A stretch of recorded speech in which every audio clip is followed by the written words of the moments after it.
Are you a business owner looking to eventually sell your business for millions? If so, this video is for you. In today's video, we're gonna look at the 7-step process required to get the maximum value for your business when you sell it. Let's get to it.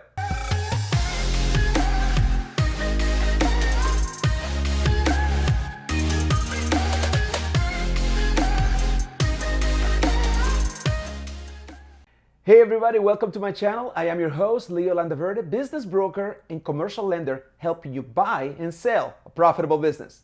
If you are a small business owner looking to increase your wealth by selling your existing business for a handsome profit, or want to buy one of your competitors, you're in the right place. I'm going to encourage you to subscribe to my channel. Don't forget to hit the bell and you'll be notified every Thursday when a new video comes out.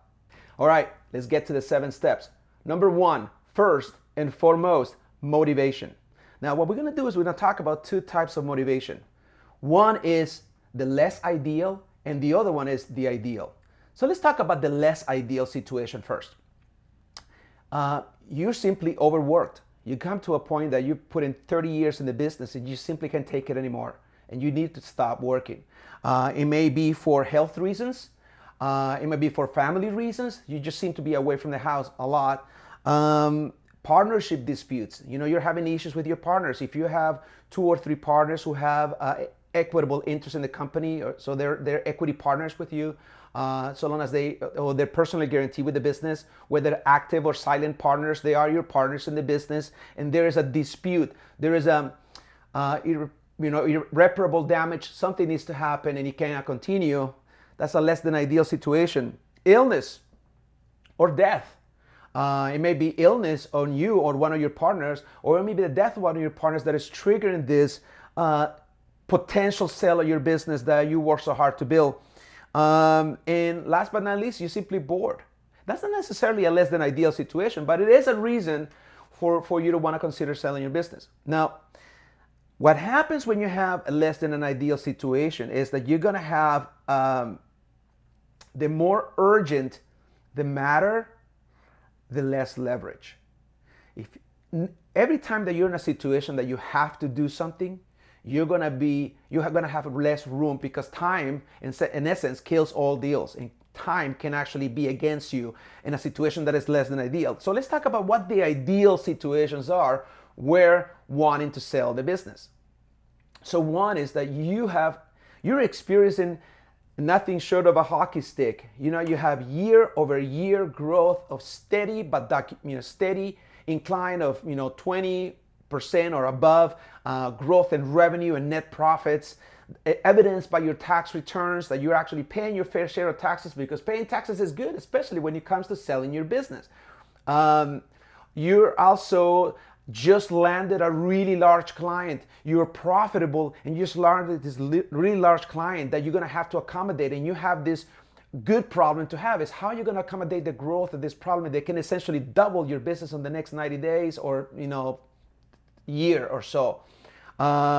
You simply need to invest more in the technology. Say you are a software as a service company and you're profitable, but you need to take your business to the next level. So what got you here won't get you there mentality is, what got you here won't get you there. So whatever mentality, whatever mindset got you to $10 million in revenue is not gonna get you from 10 million to 100 million. And you realize that you're gonna need partners, financial partners, to get you to the next level. And that's a really good problem to have. Again, what's common among the two?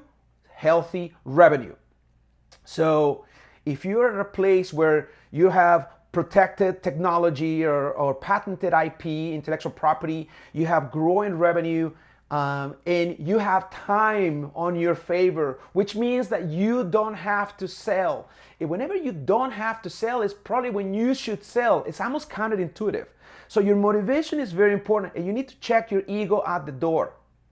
Because, as we're gonna get to later, you have to be able to think as a seller while thinking as a buyer, because the perfect buyer for your business is out there, but you have to think like they do. What would they want out of this business, and what would be their motivation to buy it? So motivations have to be in alignment. So I would say you really need to consider your motivation, and the thing is, nothing lasts forever. I think if you're getting to the point that you put in about 20 years in your business and it's very healthy and your balance sheet is clean and you don't have a lot of debt, and you might want to do something else. You might want to take some of the chips off the table. Actually, one of the best reasons to sell your business is simply because you've done all you can and you want to change gears. There's absolutely nothing wrong with basically cashing in on the success of your business that you worked so hard to build, if other than you want to try something new, so long as everything else makes sense. So that is number one, motivation. Number two is the timing of the sale. Now, in a nutshell, the sooner you figure out you have the right motivation and you figure out that the time has come, the timing from when you decide to sell to getting the business ready to sell may be a year or longer. It may even be up to 2 years. Now, if things are going great and you're been filing your tax returns every year, you have a strong record of your standard operating procedures in every department, you have solid employee handbooks, you have defensible intellectual property, you have your leases that are at least 5 years or more, because anybody who buys your companies want to make sure that the lease is going to go in concurrent with the loan if somebody's getting a loan to go with it, because the last thing you want is the lease to expire and you have a loan and you have no place to go. So all of those things that will eventually come out in due diligence, you need to think ahead and you need to have an understanding of what is going to happen. If you watch some of my videos prior, I started talking more about asset and versus stock, and those videos, if you haven't watched them, the links will be up here or below or both places. We need to understand the difference between an asset sale and a stock sale. So if it's going to be an asset sale or a stock sale, your house has to be in order. So I advise any potential client that they need to look back. Probably, if you want to sell and get the best possible price for your business, you got to be looking at least a year ahead, if not 2 years. So if you want to be able to sell your business and be able to cash, basically the transaction, or basically have a liquidation event, which, by the way, it takes 6 to 9 months from the beginning of, assuming that everything is going, we go live with your listing on your business and we tell the world about it. It takes anywhere from 6 to 9 months to eventually close and you can get paid. So work backwards. What day do you want to be able to cash in your check for the sale of your company? And then 9 months that it's going to take to have the business basically in the process of being sold, and then a year to have all your financials and your house in order.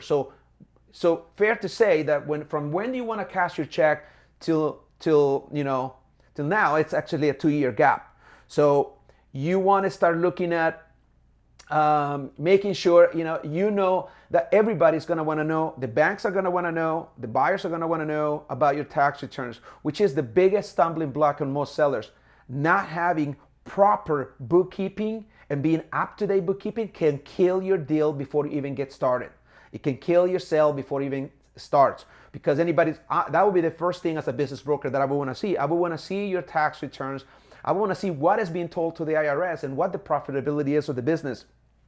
So we're looking at your financial records. Make sure that they are up to date. Now, if you haven't started working with an outsourced accounting firm to get all that, if you don't have the bandwidth to do it internally, you need to hire somebody to do it.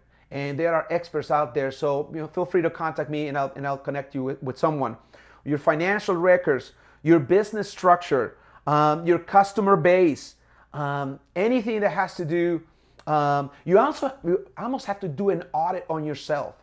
So if this is a great, actually a good point. So if you have never been audited financially, or if you have never had to produce audited financials, it would be a good idea to see what auditors actually look at, and that would be a good framework for you to look at as somebody who's going to potentially sell your business, because what due diligence is actually an audit of your business. So I work with a lot of audit firms. Either my clients are going through audits, or I'm working with clients that have audits, or I'm working with clients who are getting a working capital loan who are going through an audit, or actually a business who is in due diligence where we are auditing the financials. So it goes on, there's the financial stuff, there's the legal stuff, there's the operational stuff, there's the revenue stuff, where you're looking at, we begin with looking at your customers, making sure that if you have contracts with your customers, and ideally multi-year contracts with your customers, it would be huge.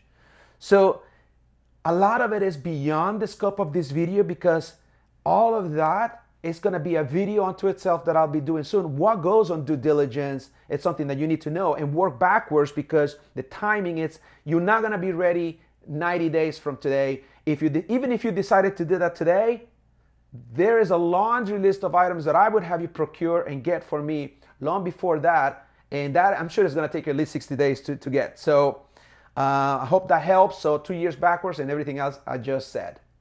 Number 3, business valuation. This one is huge. So do you know how much your business is worth?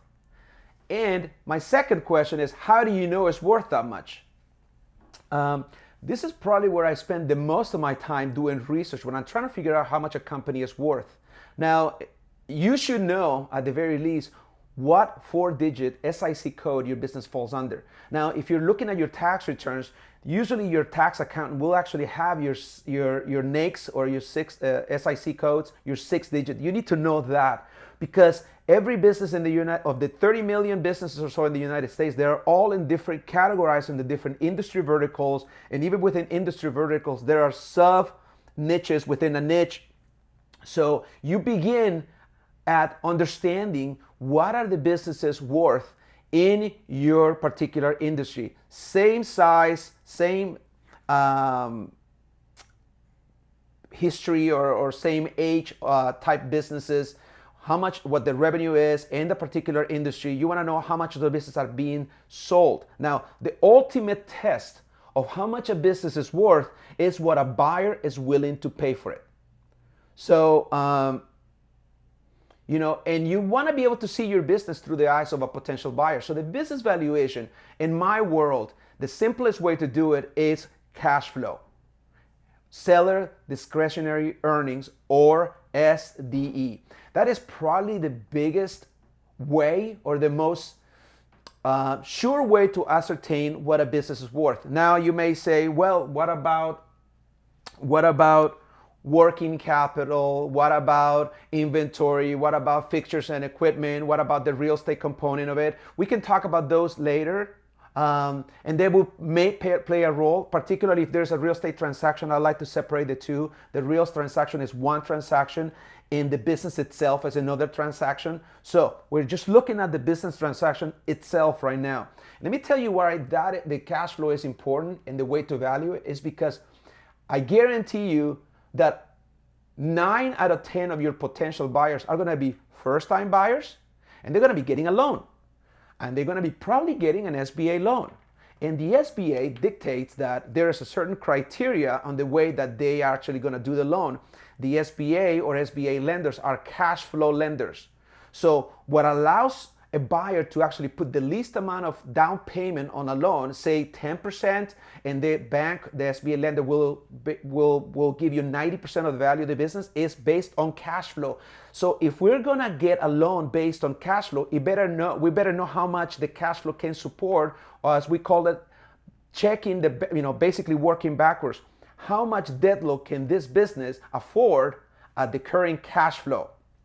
Now, if I was representing the seller, I would, if I'm going to put this business for sale in the market, the first thing I would want to do is do my own analysis how much the business is worth based on the industry standards. And there is software and there is publications that we look at as business brokers to figure out, is it 3 to 5 times EBITDA? Is it 4 to 6 times EBIT? Is it 1 to 6 times seller discretionary earnings? And they go, between 0 and 2 million, it's this many SDEs, and between 2 and 4 million is this many times EBITDA, or a combination of both. And it can get pretty granular and pretty complex, but it has to be defensible, because we have to be able to look at the buyer in the eye and be able to defend our valuation, because it is the market that sets the final. It is your buyer who will determine the final price.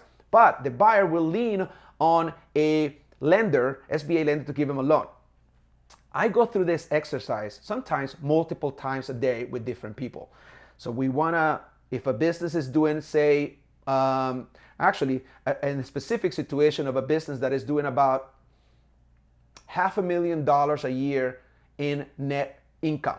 Or in this particular case, it's just the EBITDA, is the earnings before interest, taxes, depreciation, and amortization. So if you're looking at a business that is generating $500,000 worth of EBITDA, how much of a loan can they afford? And say you want to sell the business for, you think the business is worth 5 times EBITDA, or $2.5 million, and you want to add the inventory for another $2 million, say is $4.5 million. Well, it depends whether in the industry that you're in, your buyers are actually buying the inventory as part of the sale, so it's included into the valuation, so the inventory is not an add-on. So I know it can get confusing, but what you need to know is the business evaluation is key. It has to pass the sniff test of an SBA lender. The SBA lender has to be able to lend on the actual transaction at a rate of 1.25 or better on the net income versus the principal and interest payments. So the ratio has to be at least 1.25 of net income over debt.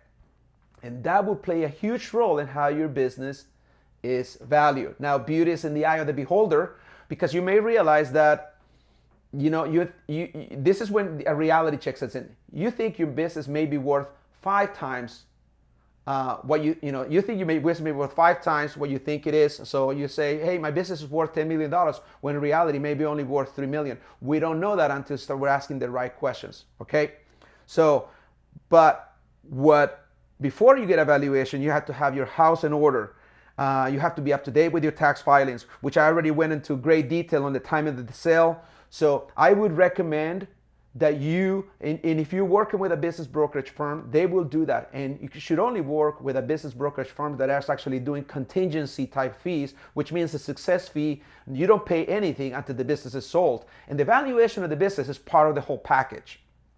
So I hope that covers that. So that's the business valuation. Hey, quick favor. If this video is resonating with you, please like and comment on it. Whatever the interaction is, what it does is the YouTube algorithm rewards you by serving this content onto other people just like yourself that can benefit from the content. Thank you so much for interacting with my videos. We appreciate you. All right, number 4, choosing the right broker. Now, I'm not gonna sit here and tell you what the right broker should be. You are the one who has to decide that. But there's a couple things that I want you to think about when choosing the right broker. You have to choose a broker that actually understands your industry and is actually ideally dealt in that industry, or has the wherewithal within the brokerage of all the brokers have the aggregate knowledge of understanding your industry, so we can price it for sale, get the highest valuation that can be defensible on the market. And knowledge is power, and it's never more important than when you actually want to sell your business. A business broker will act on with the fiduciary responsibility of the seller. Now, I'm going to tell you a little secret, a dirty little secret.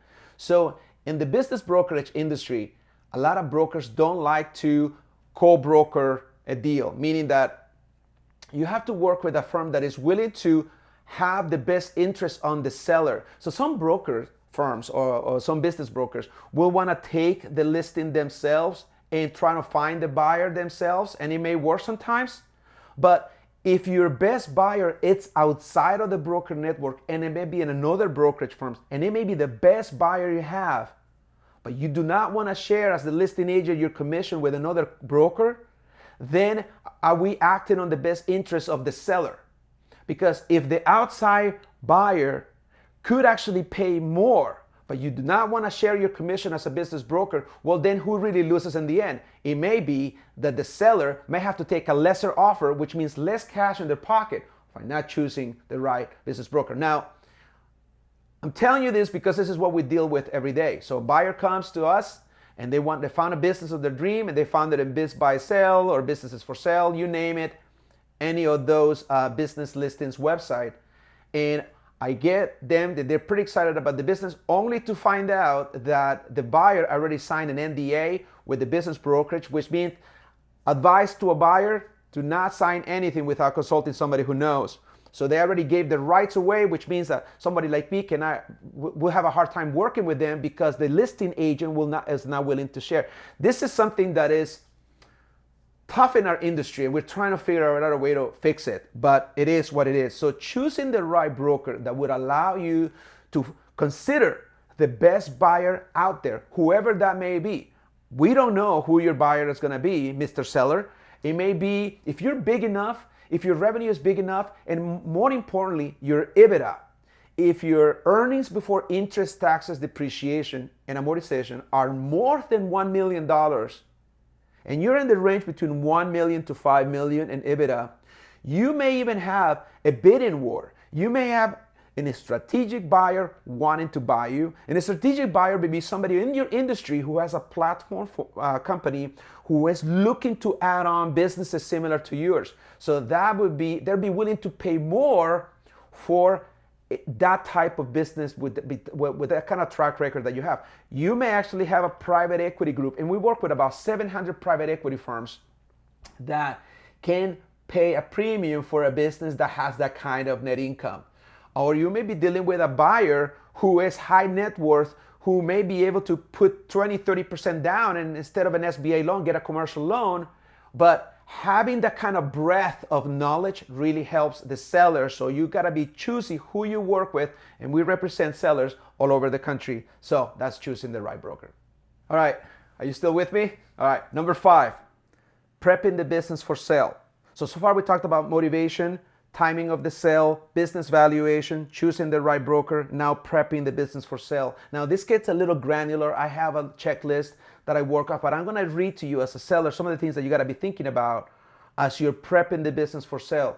You're gonna be looking at your property leases. Now, if you don't own the building, you need to look at your lease as a tenant to see how many years you have left on the lease, and if you have an option to renew the lease, because if you're gonna sell, chances are there's gonna be a loan involved, and you're gonna have to time the lease with the life of the loan of the buyer. So I like to see leases that are a 5-year with a 1 5-year option. So say you are on year 2 of a 5-year lease and you have a 1 5-year option, you have 8 years left on the lease, that's pretty good. Otherwise, you're gonna have to negotiate with your landlord. Think about what your relationship is with the landlord, and if they will be willing to extend the lease for 5-10 years for the buyer to stay in the same location that you are, assuming that you have one location. If you have multiple locations, you gotta look at the aggregate of all the leases.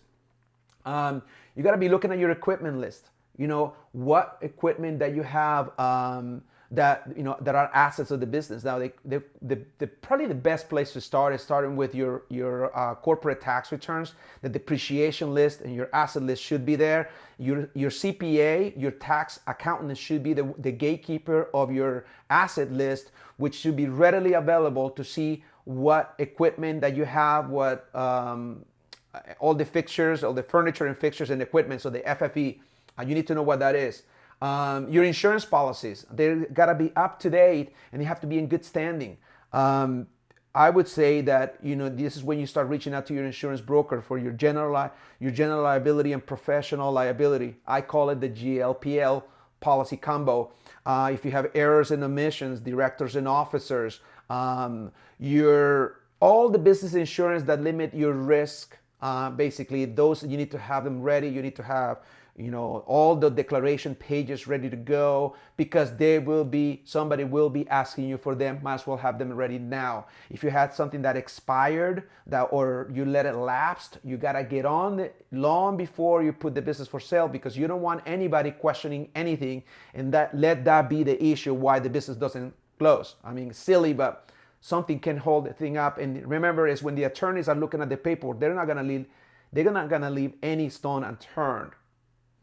So obviously you prepare financial statements. Now, if your statements are required to be compiled or reviewed by any of your clients or the industry that you're in, there are certain industries like the construction industry that is required to have your financials audited for bond purposes. So you need to have your internally generated prepared financial statements ready to go, as well as your corporate tax returns ready to go. And ideally, there is a logical explanation if there are any discrepancies between the two, as already ironed out by your company's controller, CFO, or your accounting team. Or if you outsource your accounting, that's all buttoned up, ready to go, no questions asked.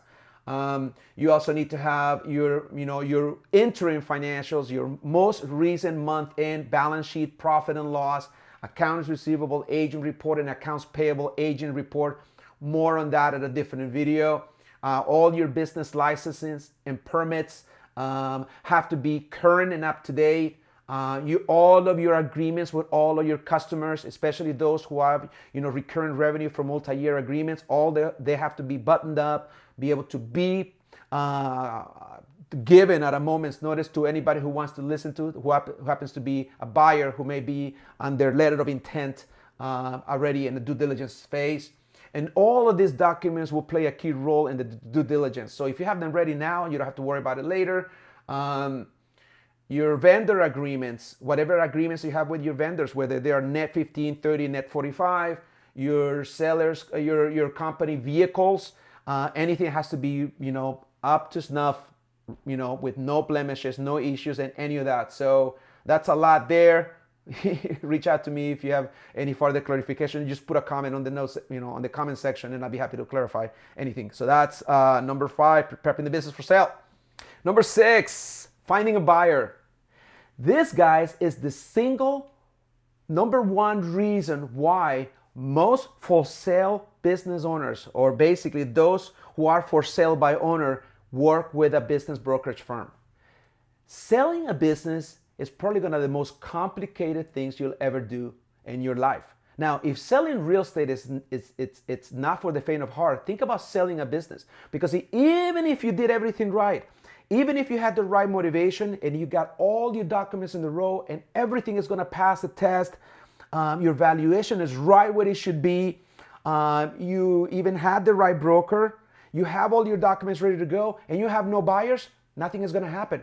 You're not going to be able to sell unless you have the buyer. All the work that we've done till right now is in preparation to have a buyer ready to buy your business. So finding a buyer is probably the most stressful situation if you're not in the right hands, working with the right broker. Now,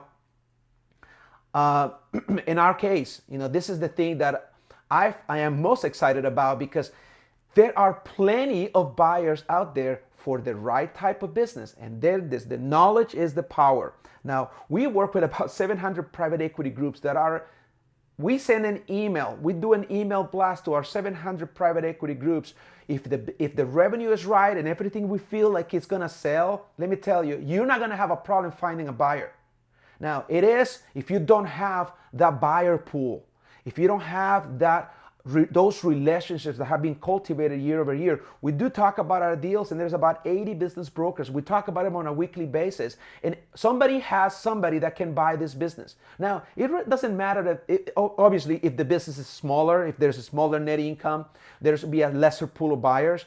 But there is a market out there for just about any business if your business is priced properly and is priced to sell. So finding a buyer begins with really understanding what the buyer thinks about. Remember what I told you earlier, that it behooves you to go from being the seller and being the buyer. You should be able to look at your business as a buyer and see why you would want to buy a business as a buyer, and then be able to basically carve a story that we're going to tell the world. So what we do is we get the business ready, and once everything is defensible and we feel it's ready to go, we put it up for the world in our own proprietary website that gets thousands of buyers per month. And you're going to have 12 different websites when we actually go and tell the world about it, plus our 700 private equity groups, plus a list of about 4,000 strategic buyers. We have the resources to find a buyer. Actually, finding a buyer is the easiest thing for us. It is finding the sellers that we concentrate on, because we want to make sure that is really our business, finding the sellers who want to sell their business. So if you did everything right, finding a buyer is not going to be hard. But you can definitely try to sell the business on your own. And I'm sure that you can actually get a biz buy sell account, or a businessforsale.com, or businessbroker.net, or a bunch of others. But what are you going to do when a buyer comes? Now, let me tell you this from experience dealing with sellers, that it is going to be very hard to detach yourself when you're emotionally involved. Do you really want to be talking about your business and try to negotiate a price for your business when you're so fully vested? It's going to be hard to be unemotional about your business, and that's why you need representation. For the very same reason that you wouldn't represent yourself in a court of law, because it'll be hard for you to be pragmatic about yourself, That's the reason why you want to have somebody else, because you're not going to be as astute dealing with your own business as you were if you were not emotionally removed. So you need to be emotionally removed from your business in order to find a buyer. Finding a buyer is what we do. We vet the buyers, we work with the buyers, and you know what? In finding out that the buyer itself, see, the one thing is to qualify your business to be able to get an SBA loan, which is we do a lot of our deals are SBA funded. We know from working with many SBA lenders that without the business itself, it's hard to qualify the whole thing. But let me tell you, let's not ignore the buyers. The buyers themselves have to be able to be qualified on their own. So you take the ideal buyer with the ideal credit worthiness, the capacity, their down payment, everything, credit worthiness, capacity, capital, and collateral that they actually have, ideally high net worth individuals, and we're gonna pair with the right business that can be funded by an SBA loan. Those two things coming together is what comes up with an actual transaction of cash where the SBA lender feels comfortable giving the seller 90% or more of the value of the business agreed upon and the letter of intent that becomes the purchase price. So that is finding a buyer. Last but not least, escrow, due diligence, closing, and payday. All right? Escrow. So assuming that we have found a buyer and the buyer, whether represented by us or represented by a third party, another broker, in that case, if it comes outside of our firm, we will have a co-broker agreement with the brokering firm in which there's an understanding of who's going to talk to whom. Assuming that if I am representing the seller, we have a letter of intent, and we feel good about the strength of the buyer, the strength of the offer, that is a fair and equitable deal for all parties, that you are going to be able to get the maximum value for your business. Assuming that that is the case, we go to escrow. And usually in most states, it's going to be a bulk sale transaction. It's not going to be a real estate transaction. So, and unless it's a stock sale, which is a different thing. But if it's going to be a stock sale, we should be able to open escrow anywhere where the bulk sales are actually transacted, not a regular escrow company will do. Now, if there is a real estate component to the deal, may or may not be the same bulk transfer. So escrow will have to be open, and the time of escrow is set forth in the letter of intent, because the buyer will say, I want to buy this business and I want to pay you this much, and this is how much I'm willing to pay for the business. We're going to have a 30-day due diligence period, and we're going to expect to close 90 days from today. Now, that is the intent. The intent is to have escrow lead the conversation, so all parties are moving towards the closing date, and as we progress through escrow is when the contingencies are removed. The first contingency is going to be the due diligence contingency, and where the seller is going to have to disclose everything that we talked about. And remember what we said on the list earlier about prepping the business for sale? This is where all of that comes into play. Having your current leases up to date and ready to go. And usually we work with data rooms, so the seller is going to give me, if I'm representing the seller, all of the documents. We're going to put them in a data room, in a share file folder, in which we deposit them in the different folders for the buyer's agent to actually pull us. We can actually go through the list and checking those off. We're going to be your property leases, your equipment list, your business insurance policy, your financial statements and tax returns. We're gonna have, and everything that comes with it, the year-to-date interim balance sheet, profit and loss, accounts receivable aging and AP aging, all your license and permits. And if you're required to have a specific licenses for your industry, all of those are gonna have to be ready to go, put into PDF or Excel, whatever you have them on. Your seller customer agreements, your vendor agreements, and your company vehicles, all of that gets vetted during escrow. So once the buyer feels satisfied that the due diligence is complete, they will be signing off that the due diligence contingency is removed. The next big hurdle is the loan contingency. A buyer can actually dictate in the letter of intent whether they have a way out. Especially if the deal is iffy, if the seller wants to get the highest amount, and the buyer may say, you know what, I will give you that if you pass due diligence, but the lender doesn't feel comfortable with the deal, and the deal will not go through because it cannot be funded by an SBA lender, then the buyer may opt out and get their earnest money back. So, lesson for the seller.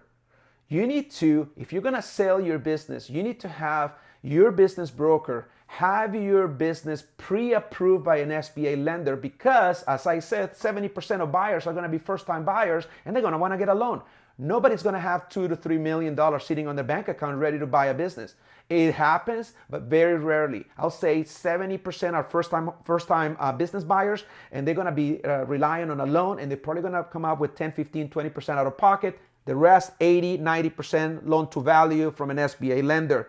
Follow me? So once we remove the due diligence contingency, now the loan has to pass and it has to be approved, fully vetted, which may take 30 days. Assuming that we gave the lender everything today, it still may take the lender 30 to 45 days to go through all the documents and do all the reference checking, put all the business credits, making sure that the business it's up to date with everything, all the filings that they're not. And that doesn't involve the lawyers who are going to be doing their own check referencing. You may have your own attorney, the buyer may have their own attorney.